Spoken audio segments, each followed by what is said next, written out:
Please to let me know ताकि हम अपनी डिस्कशन को जो है वो प्रोसीड करें। तो मेरी वॉइस ठीक आ रही है आप लोगों को और स्लाइड्स भी विजिबल हैं आप लोगों को?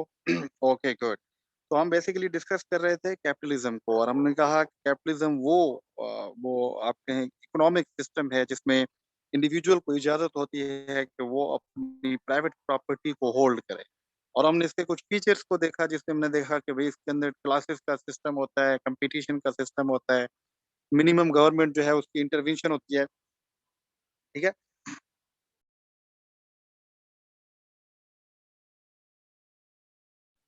ओके। मिनिमम गवर्नमेंट की जो है वो इंटरवेंशन होती है, फ्री मार्केट होती है कि आप मार्केट में जो भी बिजनेस करेंगे वो आपस में कर सकते हैं। एंड सिमिलरली कंपटीशन होता है कि वहां पे कैपिटलिस्ट हमेशा आपस में कंपटीशन में रहते हैं। जो कीमतें हैं वो कम और ज्यादा होती रहती हैं कंपटीशन के हिसाब से। Then there is an other feature of capitalism that is called laissez faire, जिसको एडम स्मिथ ने दिया था कंसेप्ट को लाइसेंस फेयर को। तो लाइसेंस फेयर का मतलब क्या है? मींस ये फ्रेंच वर्ड है, means let free. Let free. तो ये भी एडम स्मिथ ने, जो कि क्लासिकल लिबरल था, इसने ये क्लासिकल कैपिटलिस्ट था, उसको करा था। इसने भी ये कहना था लेट फ्री मींस इंडिविजुअल को आजाद छोड़ दो। Individuals let free decide. क्यों? क्योंकि इंडिविजुअल रैशनल है, उसको पता है सही क्या है गलत क्या है, कॉस्ट बेनिफिट एनालिसिस वो कर लेता है। अगर आप उसको आजाद छोड़ देंगे तो वो हमेशा अच्छे डिसीजन लेगा इकोनॉमी से रिलेटेड। जब हर इंडिविजुअल अच्छे डिसीजन लेगा इकोनॉमी से तो अपर लेवल पे स्टेट को फायदा होगा। ठीक है। इसको माइंड में रखना है। जब मैं सोशलिज्म पढ़ाऊंगा तो दोनों में कंपेयर करेंगे, आपको बड़ा इंटरेस्टिंग लगेगा। और फिर मैं भुट्टो का केस की स्टडी कराऊंगा आपसे नेशनलाइजेशन के प्रोसेस के ऊपर। ठीक है। तो ये कह रहे इंडिविजुअल को छोड़ दो आप। इंडिविजुअल आजाद है, वो खुद डिसाइड करेगा, गवर्नमेंट इंटरवीन न करे उसके नजदीक, उसको छोड़ दें। उसको लाइसेंस फेयर का कॉन्सेप्ट कहा जाता है। तो idea was given by Adam Smith that individuals are rational beings. मैंने बताया यूटिलिटी मैक्सिमाइजर्स होते हैं। तो let them free, government should not interfere. इसलिए उसको आप छोड़ दें और गवर्नमेंट को उसके अंदर इंटरवीन न करने दें। ठीक है। तो ये उसका एक और फीचर है। ठीक है, लाइसेंस फेयर का। यहाँ तक गाइस समझ आ गई आप लोगों को कि कैपिटलिज्म कौन सी भला का नाम है and how liberalism, liberal democracy and capitalism are inter related. याद रखिएगा, जहाँ पे लिबरल डेमोक्रेसी होगी ऑब्वियसली वहां पे कैपिटलिज्म सिस्टम इमर्ज करेगा, वहां पे चलेगा। इकोनॉमिक सिस्टम वही होगा, कंट्रोल्ड कैपिटलिज्म का जिसको कंसेप्ट कहते हैं। और जहाँ पे लिबरल डेमोक्रेसी होगी वहां पे लिबरलिज्म जरूर होगा। तो liberalism, liberal democracy and capitalism ये एक दूसरे से इंटरलिंक करते हैं। ये जो क्वेश्चन मैंने पढ़ाया है 2021 का जो सीएसएस का पेपर आया है उसमें आपने देखना है जाके। उसमें उसने क्वेश्चन पूछा है कि लिबरल डेमोक्रेसी और जो कैपिटलिज्म है वो कैसे एक दूसरे के साथ इंटरलिंक है। कोई इस टाइप का क्वेश्चन था, मुझे एग्जैक्ट उसकी वर्डिंग याद नहीं है। वो देखना है आप लोगों ने जरूर, मैं ग्रुप में भी शेयर कर लूंगा। वो बेसिकली यही बात पूछने की कोशिश कर रहा था, क्योंकि ये अक्सर लोगों को पता नहीं होता। वाई? बिकॉज उनकी फिलोसफिकल अंडरस्टैंडिंग इतनी नहीं होती पॉलिटिकल साइंस में। ठीक है। तो इस वजह से इसको मैंने थोड़ा जरा डिटेल से डिस्कस किया है ताकि आप लोगों को कंसेप्ट क्लियरिटी आ जाए कि भाई लिबरलिज्म एक होल है। लिबरल डेमोक्रेसी, कैपिटलिज्म उसके अंडर आते हैं। तो उसके फीचर सारे वही हैं जो लिबरलिज्म के अंदर है। ठीक है। यही तो रीजन है कि अमेरिका जो है वो हमेशा लिबरल डेमोक्रेसी का रोनर होता है कि होनी चाहिए। और वो उसके फीचर्स के तर्ज पे हमें फंसाने की कोशिश करते हैं। अल्टीमेट मकसद उनका कैपिटलिज्म की इमरजेंस होता है, उसकी एक्सपेंशन होती है। ठीक है। और वो कहते हो ना, ये एक लॉलीपॉप है, बड़ी अच्छा लॉलीपॉप है वेस्ट का, लिबरल का, लिबरलिज्म का और लिबरल डेमोक्रेसी का। लिबरल डेमोक्रेसी में कॉन्स्टिट्यूशनलिज्म होता है। कॉन्स्टिट्यूशनलिज्म बड़ा अट्रैक्टिव कंसेप्ट है। आप भी चाहेंगे रूल ऑफ लॉ होना चाहिए, फंडामेंटल राइट्स की प्रोटेक्शन होनी चाहिए। ठीक है। हाँ Shayan, very good. What is capitalism and what is it's relations with the democracy? तो पता चल गया ना आपको कि कैपिटलिज्म क्या है, डेमोक्रेसी से उसका डायरेक्ट ताल्लुक है। ठीक है। यस बिल्कुल अरसलान। लिबरल डेमोक्रेसी से उसका डायरेक्ट ताल्लुक है, क्योंकि कैपिटलिज्म कैपिटलिज्म फूस्टर ही डेमोक्रेसी के अंदर करता है, डेमोक्रेसी ही उसको इजाजत देती है। ठीक है। Yes very good. तो अभी उसमें क्लैरिटी हुई है। तो हम एक और कंसेप्ट के ऊपर चलते हैं। ये कंसेप्ट मैं ज्यादा नहीं पढ़ाऊंगा क्योंकि ये मैंने बड़ी डिटेल से आपको पढ़ाया हुआ है। मार्क्सिज्म या कम्युनिज्म का जो कंसेप्ट है इसको तो थोड़ा थोड़ा इसको टच करेंगे। एक डायग्राम है उसके ऊपर जो है हम इसको मेन उसके ऊपर लेके जाएंगे। तो कार्ल मार्क्स जब पढ़ाया था बड़ी डिटेल से मैंने पढ़ाई थी ये सारी चीजें। तो मार्क्सिज्म या communism, this idea was presented by the Karl Marx. It is an economic system which believes in a classless, stateless and equally a shared society. तो जो मार्क्सिज्म या कम्युनिज्म है, इसमें क्लासलेस सोसाइटी, इसमें स्टेटलेस सोसाइटी और shared society की बात होती है. It was presented against capitalism after industrial revolution in 19th century. जब मैंने मार्क्स बताया था तो उससे मार्क्सिज्म बताया था, उससे पहले कॉन्टेक्स्ट बताया था. याद है आप लोगों को कि इंडस्ट्रियल रेवोल्यूशन आया था, वहाँ पे जो है वो इंडस्ट्रीज बनी थी, तो वहाँ पे मजदूरों के हालात क्या थे. तो मार्क्स ने बेसिकली इमेंसिपेटरी हिसाब से ये कॉन्सेप्ट दिया था उस टाइम पे. तो मार्क्सिज्म हैज टू डायमेंशन, दो डायमेंशन हैं इसके. ये भी मैंने बड़ी डिटेल से डिस्कस की थी मार्क्सिज्म की. एक डायमेंशन है as a political and economic force, जिसे हम कम्युनिज्म कहते हैं. दूसरा है as a social philosophy means to understand the things, Marxism. तो मार्क्सिज्म एक आइडियोलॉजी, ठीक है. और जो कम्युनिज्म को हम बात करते हैं वो उसका एक इकोनॉमिक फोर्स है, या उसको हम एक पॉलिटिकल इकोनॉमिक फोर्स के तौर पे लेते हैं. इसको जरा मजीद मैं समझाता हूँ आपको, अभी यहाँ पे क्लैरिटी हो जाएगी इस डायग्राम. ये देखिए, मार्क्सिज्म के बेसिकली दो इंसाइट्स हैं, दो पर्सपेक्टिव हैं. वेरी गुड, शाबाश रफीक. दो हैं. एक है सब्सटेंटिव या थ्योरेटिकल लेवल पे, जिसको हम सोशल फिलोसफी के तौर पे लेते हैं, कि आपने जब किसी चीज को अंडरस्टैंड करना है तो आप मार्क्सिज्म के पैरामीटर्स को यूज करते हैं, कहते हैं कि भाई ठीक है ऐसा है. दूसरा है प्रोसीजरल या प्रैक्टिकल लेवल पे, जिसको हम कहते हैं कम्युनिज्म, कि आप मार्क्सिज्म को किस तरीके से किन पैटर्न्स के ऊपर लेके जाएंगे, उसको हम कम्युनिज्म कहते हैं. तो सिंपली स्पीकिंग, जब आप बात कर रहे होते हैं कि प्रोलेटेरिएट रेवोल्यूशन आएगा, क्लास स्ट्रगल होगी, आखिर में कम्युनिज्म आ जाएगा और क्लासलेस सोसाइटी बन जाएगी, तो ये प्रोसीजरल बात है, ये प्रोसीजरल कम्युनिज्म है. और जब आप ये अंडरस्टैंड कर रहे हैं कि भाई सोसाइटी कैसे बनती है, कॉन्फ्लिक्ट्स को कैसे समझा जाता है, तो उसको हम जो है वो मार्क्सिज्म कहते हैं. ठीक है, ओके. ये चीजें हैं, ये बड़ी डिटेल से मैंने आपको लेक्चर कराए हुए हैं, इसके फीचर्स सारे आपको आते हैं, मुझे पता है. तो हमने डिटेल से बताए थे. फॉर एग्जांपल, एक पहला फीचर बताया कि भाई हिस्टोरिकल मटेरियलिज्म होता है. उसने कहा कि भाई पहले हमने समझते हैं, समझेंगे, पैटर्न्स आता है, सर्फ्स और फ्यूडल्स का आता है आपस में. फिर उसने बताया कि भाई जो है स्लेव और मास्टर का आता है. फिर उसने बताया भाई कैपिटलिस्ट और उसका आता है. तो ये चीजें हमने पढ़ी थी. फिर इसी के अंदर ही मैंने ये बड़ी डिटेल से आप लोगों को बताया था कि एक बेस होता है सोसाइटी का, सुपर स्ट्रक्चर होता है, मीन्स ऑफ प्रोडक्शन इसमें होते हैं, इकोनॉमी इसमें होती है, और यही जो है आपके सुपर स्ट्रक्चर को सेटल करता है. तो ये भी हमने डिटेल्स डिस्कस किया था. डायलेक्ट्रिकल चेंज को भी बताया था हमने कि किस तरीके से एक आइडिया होता है, उसका एंटी आइडिया बनता है और सिंथेसिस होता है जाके. ठीक है. ठीक है. इसी तरीके से जो है एक और कंसेप्ट आपका डायलेक्ट्रिक मटेरियलिज्म के ऊपर, ये यही डायग्राम मैंने आपको उसमें भी बताई थी कि एक जो है वो आइडिया आता है, उसके सामने कॉन्फ्लिक्ट होता है, एक नया आइडिया इमर्ज करता है, उसका एंटी आइडिया बनता है, सिंथेसिस होता है, नया आइडिया करता है. वो कहते हैं इस तरीके से सोसाइटी आगे जाती जाएगी, और जो है वो यस, ठीक है, इसी तरीके से वो आगे चलते जाएंगे. इसी तरीके से एलिनेशन का कंसेप्ट होता है कि मजदूर काम तो कर रहा होता है, बट वो उसको अपना कुछ नहीं मिल रहा होता. ठीक है, ये भी एलिनेशन का कंसेप्ट भी बड़ी डिटेल से मैंने आपको बताया था. इसी तरीके से क्लास स्ट्रगल, जब वो तंग हो जाता है तो क्लास स्ट्रगल करता है.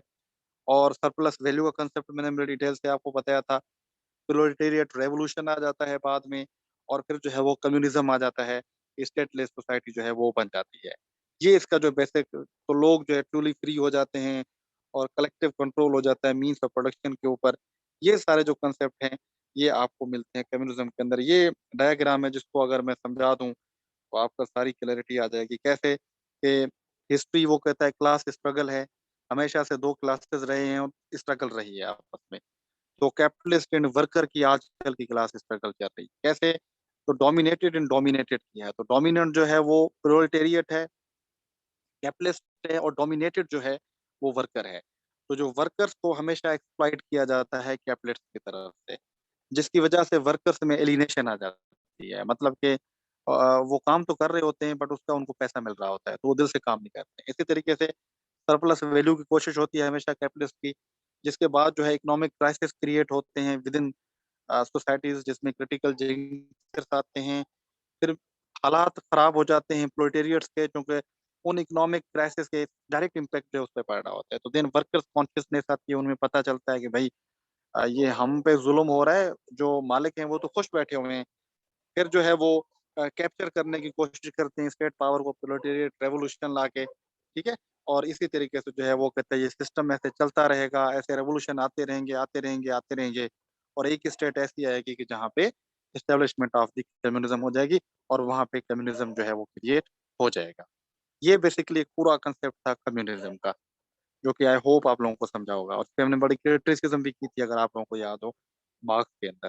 तो ये कार्ल मार्क्स वाली पूरी आइडियोलॉजी थी जिसको जस्ट डिफाइन करना ही मैंने मुनासिब समझा, क्योंकि बाकी चीजें तो आपको सारी आती हैं। ओके, तो लेनिन को भी हमने पढ़ा था, मैंने आपको लेक्चर भेजा। तो अभी जरा हम चलते हैं एक और आइडियोलॉजी की तरफ, जो कि न्यूली आइडियोलॉजी है। इसको पढ़ेंगे तो जरा कंपैरिजन भी करेंगे, जरा मजा भी आएगा, ठीक है? सोशलिज्म, जरा इसको देखते हैं कि सोशलिज्म क्या है basically। ये भी एक बड़ी मशहूर आइडियोलॉजी है, बड़ी कंफ्यूजिंग आइडियोलॉजी है। मीनिंग, तो the term socialist, socialist, socialist, ठीक है, means derives from the Latin sociare, ये वर्ड है, ठीक है, मीनिंग टू कंबाइन और टू शेयर। तो सोशियर की माना क्या है? टू शेयर, यानी जो चीज शेयर हो, equally. its earliest usages were in 1827 in the UK in an issue of cooperative magazine एक था उसमें। By the early 83s, the followers of the Robert Owen in the UK and the Henry de Saint-Simon in the France had started to refer to their beliefs as socialism. And by the 1840s, the term was familiar in range of industrialized countries, notably France, Belgium, and German states. Industrial revolution के बाद ही ये concept बड़ा मशहूर हुआ था, सोशियर ये word जो था, यानी शेयर्ड चीजों का करना। तो ये थोड़ी सी उसकी हिस्ट्री मैंने बताई है कि ये यूज कहाँ कहाँ पे होता था और कहाँ पे पहली दफा हुआ था। बट जब हम उसको आइडियोलॉजी के हिसाब से देखते हैं सोशलिज्म को, तो socialism as an ideology has traditionally been defined by its opposition to capitalism and the attempt to provide a more humane and socially worthwhile alternative। तो ये कैपिटलिज्म के अगेंस्ट है, और ये एक अल्टरनेटिव प्रोवाइड करता है कैपिटलिज्म के, कि हम किस तरीके से एक बड़े अच्छे, बड़े इज्जत, बड़े डिग्निफाइड तरीके से जो मजदूर तबका है या जो वर्किंग क्लास है उसके साथ डील कर सकते हैं। तो बेसिकली सोशलिज्म की सारी एफर्ट उसी के ऊपर है, अगेंस्ट कैपिटलिज्म, और एक अल्टरनेटिव प्रोवाइड करता है कि भाई कैसे हम अच्छे तरीके से मजदूरों के हालात को रख सकते हैं। The central and defining value of socialism is equality, specially social equality. तो उस पर फोकस करता है, कैसे आगे बताता हूँ। There exist deviance in the socialism and these deviants have been both about means how socialism should be achieved and ends the nature and the future of socialist society। डिविएंस भी हैं कि सोशलिज्म को कैसे अचीव किया जाए, और जो socialism है उसका मकसद क्या होना चाहिए। ये दोनों हर किसी के डिफरेंट ओपिनियंस रहे हैं। फॉर एग्जांपल लेनिन का अपना तरीका था, मार्क्स का अपना तरीका था इसके ऊपर। मार्क्स ने कहा था रेवोल्यूशन लाओ और इक्वलिटी क्रिएट कर लो, ठीक है। और जो दूसरा था वो लेनिन का था, उसने कहा नहीं नहीं, हम ऐसे नहीं रख सकते, हम क्या करेंगे, पहले हम मैन गॉड पार्टी बना के एक थोड़ा सा रेवोल्यूशन लाएंगे, फिर आगे चलेंगे। और जो कंट्रोल्ड अभी आजकल के डेमोक्रेटिक सोशलिस्ट भी आजकल पैदा हो गए हैं, वो कहते हैं भी डेमोक्रेसी के अंदर भी सोशलिज्म को हम ला सकते हैं, यानी कंट्रोल्ड कैपिटलिज्म के अंदर भी हम सोशलिज्म के आइडियाज को जो है वो प्रोड्यूस कर सकते हैं। कैसे? कि हम जो मजदूर हैं उनको ज्यादा वेजेस दे दें, उनकी टाइमिंग कम कर दें। तो इस तरीके से भी हम सोशलिस्ट आइडिया को जो है फॉलो कर सकते हैं। तो डिफरेंट डिविजन्स जो है वो रहती हैं डेमोक्रेसी सोशलिज्म के अंदर भी। तो फॉर एग्जाम्पल, मैंने ये पहले भी बताया आप लोगों को, अभी इसी को बात की थी कि जो कम्युनिस्ट और दी मार्क्सिस्ट हैं वो भी सोशलिस्ट हैं। Basically they have usually supported revolution and sought to abolish capitalism through the creation of classless society on the common ownership on the wealth।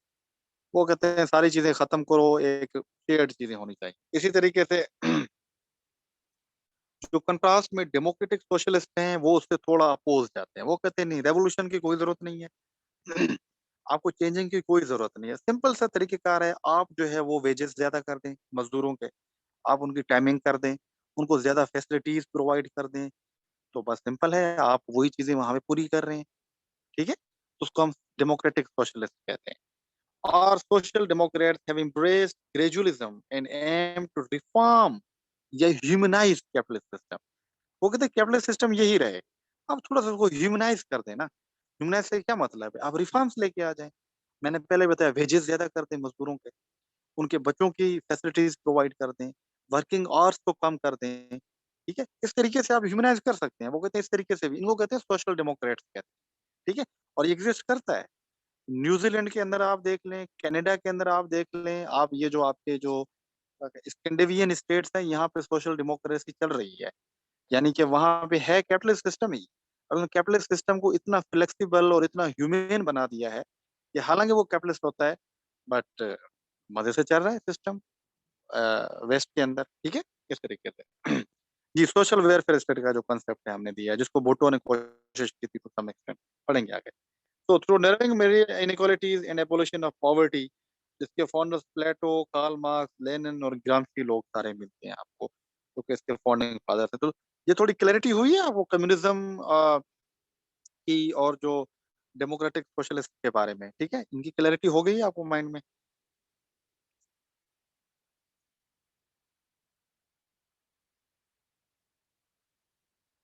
Good हो गया, गुड हो गया, शाबाश, वेरी गुड। ठीक है, तो अभी जो पाकिस्तान के सोशलिस्ट हैं वो तो अभी तक कंफ्यूज हूं मैं पर्सनली आई एम स्पीकिंग, कि वो कौन से सोशलिस्ट हैं और ये कहाँ से आ गए हैं। सोशलिस्ट भी हैं, लिबरल भी हैं, ये मोहतरम जनाब सारे। खैर, ओके। तो जरा इसकी ओरिजिन और डेवलपमेंट के ऊपर हम चल रहे हैं कि वो क्या है। तो ठीक है, तो although socialists have sometimes claimed an intellectual heritage that goes back to Plato's Republic, याद है प्लेटो की रिपब्लिक में कम्युनिज्म का जो कंसेप्ट बताया था आप लोगों को, शेयर्ड हर चीज होनी चाहिए। तो कुछ लोग कहते हैं यहीं से है, कुछ लोग कहते हैं कि जो थॉमस मोर्स था उसकी एक यूटोपिया बुक लिखी गई थी, कुछ लोग कहते हैं ये वहीं से निकला है कंसेप्ट। तो खैर, ये वर्ड जहां से भी निकला है, इसकी ओरिजिन यही है। तो socialism arose as a reaction against the social and economic condition generated in Europe the growth of industrial capitalism. Basically, ये है उसका रिजेक्शन, ये जो टर्न बात है। So socialist ideas were quickly linked to the development of the new but growing class of industrial workers who suffered the poverty and degradation that are also often features of the industrialization. तो जब मैंने marks बताया था तो देखा था ना कितने गंदे हालात थे यूरोप के अंदर इंडस्ट्रियल रेवोल्यूशन के बाद। तो बेसिकली उसके रिएक्शन में आया था, कैपिटलिज्म के रिएक्शन में आया था। तो ये उसकी थोड़ी सी डेवलपमेंट थी। ठीक है, उसके बाद ये जो है सोशलिज्म है, it is although liberalism and socialism have common roots in enlightenment. मजे की बात है, दोनों इनलाइटनमेंट से आए हैं। एक जो है उसकी पैदावार था, दूसरा उसका रिएक्शन था। तो and share of faith in principles such as reason and the progress, बताता हूँ आगे। Socialism emerge as a critique of liberal market society and was defined by an attempt to offer an alternative to industrial capitalism. इसने एक alternative produce किया कि आप capitalism से कैसे बच सकते हैं। तो the character of the early socialism was influenced by the harsh and often inhuman conditions in the industrial working class lived in the work. तो बेसिक इसका मोटिवेशन जो था वो इंडस्ट्रियल सोसाइटीज के अंदर जो मजदूरों के बिगड़ते हालात थे वो वही थे। ठीक है, तो अभी जरा हम इसके फीचर्स के ऊपर चलते हैं। अभी आपको जरा कैपिटलिज्म के फीचर्स भी माइंड में रखने हैं और लिबरलिज्म के और इसके भी। Obviously, obviously. ठीक है, तो जरा फीचर्स को अभी देखते हैं कि ये कम्युनिटी, पहला फीचर ही कम्युनिटी है। लिबरलिज्म का पहला फीचर इंडिविजुअलिज्म था, वो तो कम्युनिटी पे बिलीव ही नहीं रख रहा था, वो तो इंडिविजुअल पे बिलीव रख रहा था। ये पहला फीचर ही कम्युनिटी है। तो जरा इसकी कम्युनिटी का कॉन्सेप्ट देखें, थोड़ा सा इसको कंपेयर करते जाएंगे। एट इट्स हर्ट, यानी most important, socialism offers a unifying division of human beings as social creatures capable capable of overcoming social and economic problems by drawing on the power of community rather than simple individual effort. वो कहते हैं भाई, as a community के तौर पे हम issues को ज्यादा रिजॉल्व कर सकते हैं, एज अ इंडिविजुअल के तौर पे नहीं। लिबरलिज्म कह रहा था इंडिविजुअल सब कुछ कर सकता है, ये कहते नहीं, हम कम्युनिटी के सूरत में सब कुछ कर सकते हैं। This is a collectivist vision because it stresses the capacity of human beings for collective action, their willingness and ability to pursue goals by working together as opposed to striving for personal self-interest. तो देखे ना, ये total contrast आ गया। ये कहते हैं भई साथ मिल के हम चीज़ें बेहतर तरीके से रिज़ॉल्व कर सकते हैं ह्यूमन्स, बजाए कि वो रेशनली। जब अकेले होंगे, इंडिविजुअलिस्ट होंगे तो वो सेल्फ इंटरेस्टेड बन जाएँगे। जब वो सोसाइटी के अंदर होंगे तो वो सेल्फ इंटरेस्टेड नहीं बनेंगे, बल्कि वो मिल के काम करेंगे। तो पहली डिवीजन क्रिएट हो गई। यही तो रीज़न है आपको जो चाइना है, उसके अंदर क्या चीज़ है? चाइना में सबसे बड़ा डिफरेंस यही है कि चाइना कलेक्टिविस्ट सोसाइटी है। वो कलेक्टिविज़्म पे बिलीव रखते हैं, मिल-जुल के रहने के ऊपर, शेयरिंग के ऊपर। और जो यूरोपियन सोसाइटीज़ हैं, वो इंडिविजुअलिस्ट सोसाइटीज़ हैं। तो इस वजह से चाइना में सोशलिज़्म सर्वाइव कर रहा है और वेस्टर्न में नहीं कर रहा, क्योंकि वो है ही इंडिविजुअलिस्ट सोसाइटीज़ हैं। वहाँ पे इंडिविजुअल सेल्फ इंटरेस्ट के तौर पे जाता है। तो ये कहते हैं नहीं, कम्युनिटी में रहना है। कम्युनिटी के अंदर सही तरीके से प्रोग्रेस हो सकती है। इंडिविजुअल में तो बंदा सेल्फिश हो जाता है, सेल्फ इंटरेस्ट के तौर पे चला जाता है। तो देखा, पहला डिवीजन आ गई यहाँ पे, कम्युनिटी की सूरत। मीन्स इट बिलीव्स, ठीक है? It believes it believes that human beings are therefore comrade. ये जो कॉमरेड का लफ्ज़ आपको समझ आता है ना, बोलते हैं सोशलिस्ट हमेशा, "ओ कॉमरेड, क्या हाल है? कैसे हैं?" ये हमारा कॉमरेड है। तो कॉमरेड कैसे है? वो सोसाइटी का एक हिस्सा है, कम्युनिटी का हिस्सा होता है। तो वो कहते हैं सारे लोग आपस में कॉमरेड्स होते हैं, दोस्त होते हैं, तो मिल के रहते हैं उस कम्युनिटी के अंदर। या ब्रदर्स होते हैं या सिस्टर्स होते हैं, tied to one another by the bonds of common humanity. This is expressed in the principle of fraternity. उनमें फ्रेटर्निटी, ह्यूमैनिटी होती है। वो पूरी दुनिया के लोगों को एक करके देखता है सोशलिज्म जो है।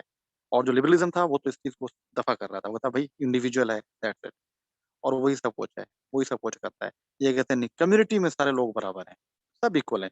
मिल के रहेंगे, खाएँगे-पिएँगे, शेयरिंग केयरिंग होगी। अगर इंडिविजुअल होगा तो सेल्फ इंटरेस्टेड बन जाएगा और सोसाइटी जो है वो डिग्रेडेशन की तरफ चली जाएगी। Got it? यस, जैसे मार्क्स ने कहा था कि दुनिया के मज़दूर एक हो जाओ, बिल्कुल अज़र गुड, ठीक है? तो एक तो ये कम्युनिटी का कॉन्सेप्ट है, वहाँ पे लिबरलिज़्म था। दूसरा भी शार्प कॉन्ट्रास्ट आ जाता है, दैट्स कोऑपरेशन, ठीक है? मैं आगे बताता हूँ, उसका समझ आ जाएगी आपको, ठीक है? Cooperation means if human beings are social animals, socialists believe that the natural relationship among them is one of the cooperation rather than competition. Liberalism में कंपटीशन था या कैपिटलिज्म में कंपटीशन है, यहाँ पे कहते हैं कोऑपरेशन होता है। क्यों? क्योंकि इंसान कम्युनिटी में रहते हैं, कम्युनिटी में हमेशा कोऑपरेशन होता है, वो मिल के जुल के साथ रहते हैं। ऑन द अदर हैंड जो लिबरलिज्म है, कैपिटलिज्म है, उसमें तो कंपटीशन है, वो क्योंकि रैशनल बीइंग होते हैं, वो तो आपस में कम्पीट करते हैं। लेकिन दूसरा डिफरेंस आ गया, socialists believe that competition pits one individual against another, encouraging each them deny or ignore their social nature rather than embrace. ठीक है? तो वो कहते हैं जो कैपिटलिज्म है या लिबरलिज्म है वो लालच पैदा कर देता है। इंडिविजुअली जो है, वो दूसरों से साइड पे हो जाता है, वो अपने सेल्फ इंटरेस्ट क्रिएट करता है।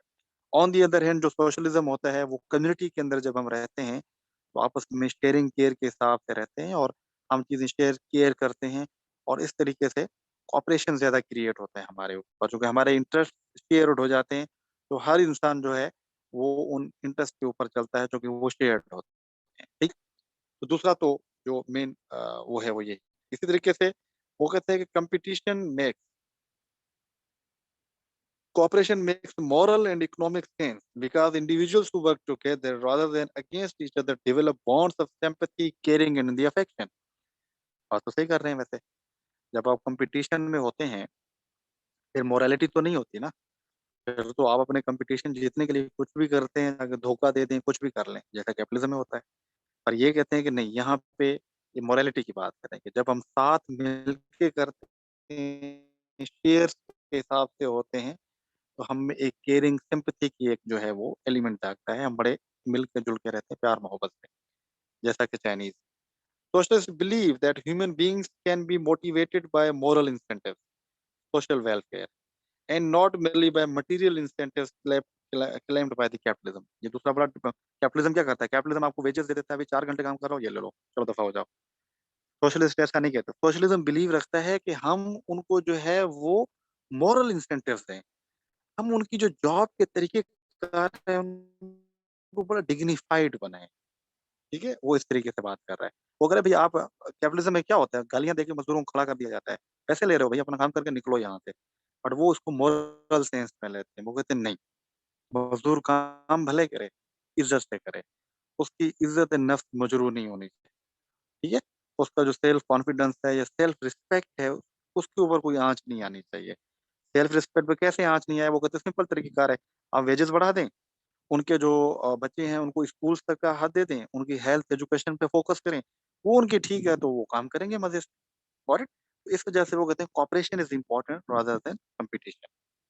तो ये चीज़। अच्छा, थर्ड इक्वालिटी, ये इक्वालिटी की बात कर रहे हैं। लिबरलिज़्म तो इक्वालिटी की बात नहीं कर रहा था। किस इक्वालिटी की बात ये भी बता दें। A commitment to social equality is in many respects the defining feature of socialist ideology, which distinguishes socialism from rival liberalism. कैसे? Socialists have advanced at least three arguments in favor of social equality. वो कहते हैं social equality होनी चाहिए और क्यों होनी चाहिए? वो कहते हैं देखिए number 1 social equality upholds justice and fairness. अगर social equality होगी तो justice होगी, fairness means people are treated equally by society in terms of their rewards and material circumstances or equality of the opportunity. तो जब आप सबको equal opportunity देंगे that is equality. वो कहते हैं इक्वालिटी होनी चाहिए बट लिबरलिज्म में तो इक्वालिटी नहीं होती है। होती है सबको इक्वल अपॉर्चुनिटी नहीं। उसमें ये होता है कि आप रैशनल बीइंग हैं, जितनी ज़्यादा आपको अकल होगी, जितने ज़्यादा आप जो है वो क्लेवर होंगे, इतना ज़्यादा आप अचीव करेंगे। पर ये कहते हैं नहीं, इक्वालिटी होनी चाहिए। सबको बराबर जो है वो इंसेंटिव्स देने चाहिए। दूसरा वो आर्गुमेंट क्या पेश करते हैं इक्वालिटी का, वो कहते हैं इसलिए भी इक्वालिटी होनी चाहिए because social equality underpins community and cooperation. If people live in equal social circumstances, they will be more likely to identify with one another, work together, common benefit, equal outcomes, therefore strengthen social solidarity. और जब उनको पता होता है equality है, बराबरी है, तो एक दूसरे के साथ रहते भी बड़े प्यार मोहब्बत हैं। जब आपको पता हो कंपटीशन चल रहा है, फिर तो आप सेल्फिश बन जाते हैं। वो कहते हैं जब इक्वालिटी आपको फेयरनेस आ जाती है तो आप प्यार मोहब्बत से रहते हैं। Thirdly, equality fulfils basic needs of human यानी food, shelter and the cloth. तो फूड, शेल्टर एंड क्लॉथ आपको मिल गया, रोटी, कपड़ा, मकान याद है? तो भुट्टो यहीं से मुतासिर था बेसिकली, रियल में यहीं से मुतासिर था, सोशलिस्ट आइडियोलॉजी से। तो वो भी आप इक्वालिटी के बेसिस पे सबको जो है वो प्रोवाइड कर सकते हैं। इस वजह से ये बिलीव करते हैं कि सोशल इक्वालिटी होनी चाहिए, ठीक है? ओके, देन कॉमन ओनरशिप देखिए ना पिछला डिफाइन क्या डिफरेंस है वो। लिबरल्स तो ये कह रहे थे कि भाई स्टेट इक्वलिटी प्रोवाइड कर देगी, अभी इंडिविजुअल कितना फायदा उठाता है उस पर डिपेंड करता है। ये कहते हैं नहीं, स्टेट प्रोवाइड भी करेगी, स्टेट इंश्योर करेगी कि सारे इक्वल फायदा उठाएं। ऐसा नहीं कि उनको छोड़ दे अपने हाल के ऊपर, नहीं, जैसे लिबरल्स कह रहे थे। ठीक है, देन कॉमन ओनरशिप की बात करते हैं। They believe in common ownership, जो कॉमन ओनरशिप होनी चाहिए। यहाँ पे एक और शार्प डिफरेंस आ गया लिबरलिज्म से। कैसे? Socialist have traced the origin of competition and inequality to the institution of private property की मुखालफत में जा रहे हैं। They criticize private property for a number of reasons.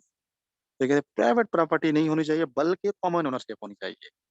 This is this is the selling feature of socialism. No private property rather common ownership. ठीक है, कैसे common ownership क्यों होनी चाहिए? प्राइवेट प्रॉपर्टी की मुखालफत करते हैं क्योंकि लिबरलिज्म प्राइवेट प्रॉपर्टी की बात कर रहा था। कैसे? प्रॉपर्टी इज अनजस्ट, पहला आर्ग्यूमेंट, इसलिए प्रॉपर्टी नहीं होनी चाहिए प्राइवेट अनजस्ट। कैसे? Wealth is produced by the collective effort of human labor and should therefore be owned by the community but not private individuals. वो कहते हैं जो दौलत होती है उसमें कोई एक बंदे का रोल नहीं होता है, उसमें डिफरेंट लोग रोल प्ले कर रहे होते हैं। तो जो कैपिटलिस्ट होता है वो देखा कितने मजदूरों को कमवा के वो एक प्रॉपर्टी क्रिएट करता है। तो वो कहते हैं प्राइवेट प्रॉपर्टी और वेल्थ के अंदर एक बंदा इंक्लूड नहीं होता, बहुत सारे लोग होते हैं। तो इस वजह से जो प्रॉपर्टी है वो सारों की होनी चाहिए, एक बंदे की नहीं होनी चाहिए। पहली मुखालफत प्राइवेट प्रॉपर्टी के एस्पेक्ट पे और कॉमन ओनरशिप। दूसरी, इट इज़ डिवाइसिव। प्रॉपर्टी वो कहते हैं हमेशा डिवाइड क्रिएट करती है, हमेशा पंगे करती है। Means it fosters conflict in society. For example, between owners and the workers, employers and employers are simply the rich and the poor. Property ही है वो कहता है सारे मसलों की जड़ होती है। जब आप इसको कॉमन कर देंगे तो मसला ही नहीं रहेगा, ना बचेगा बाँस, ठीक है? तो वो कहते हैं ऐसे जैसे ये डिवाइस से खत्म हो जाएगी। इसमें believe that it breeds it breeds acquisitiveness and so morally corrupting.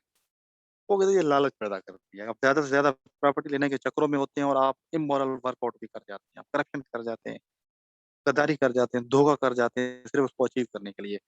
इस वजह से भी ये नहीं होनी चाहिए।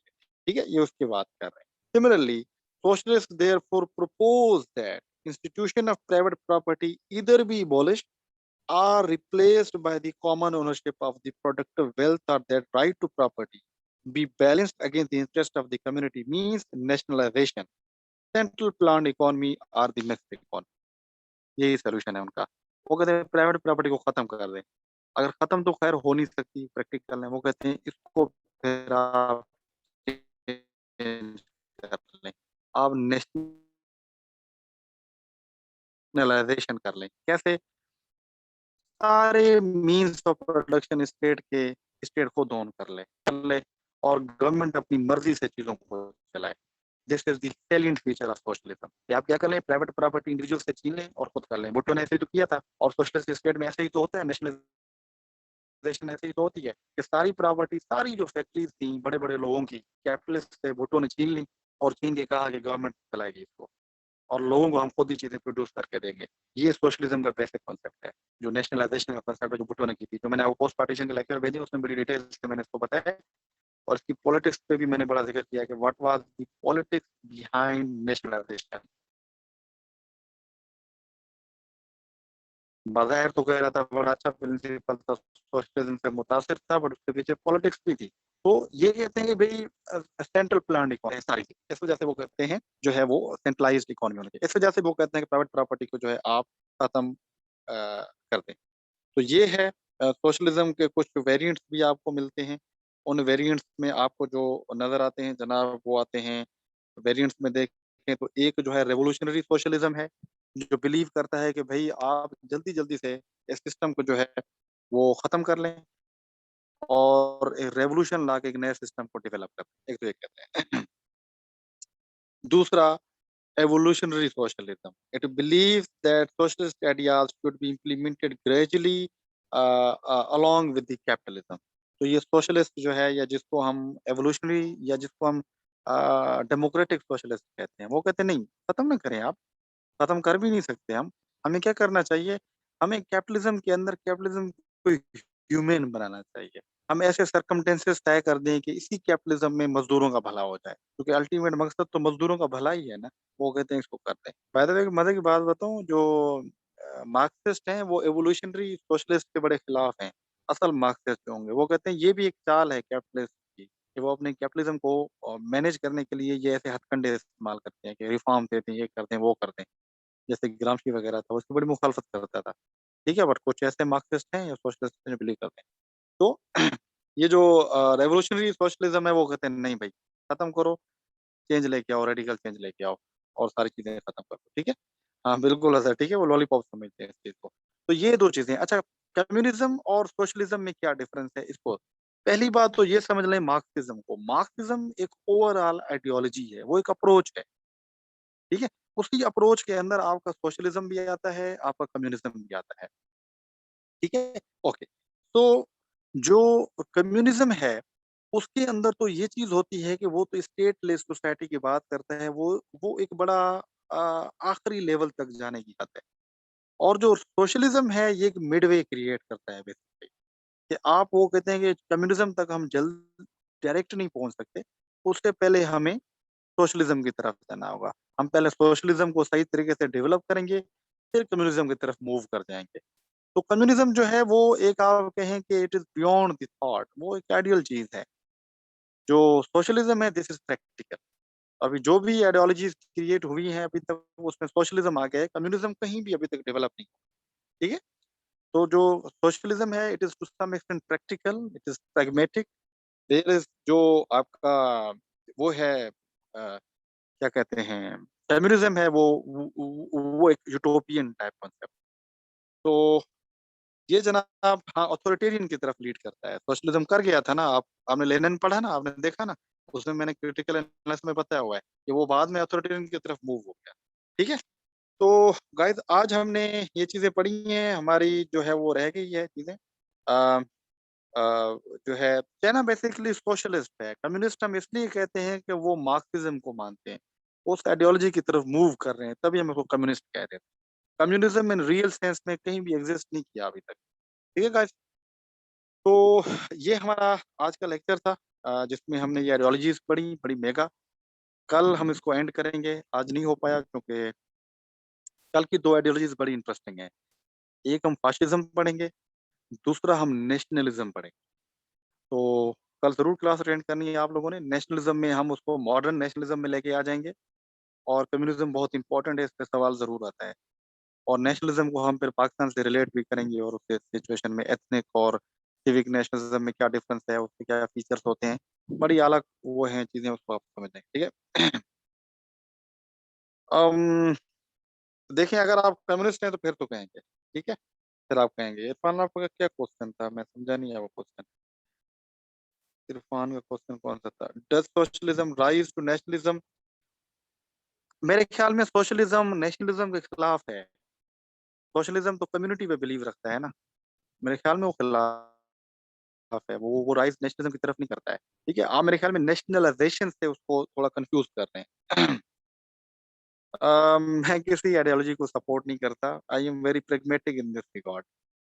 तो मेबी मैं आई थिंक जो मुझे फ़ील होता है मैं थोड़ा-सा लिबरल और कंज़र्वेटिव के कहीं बीच-बीच में लाया करता हूँ। My view I think.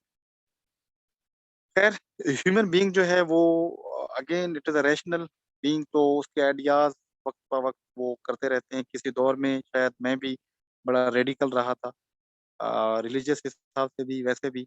और जैसे-जैसे चीज़ें मैंने नहीं पढ़ी हैं, समझता जा रहा हूँ, तो मेरे आइडियाज़ ऑब्वियसली फ्लेक्सिबल होते हैं। ओके, तो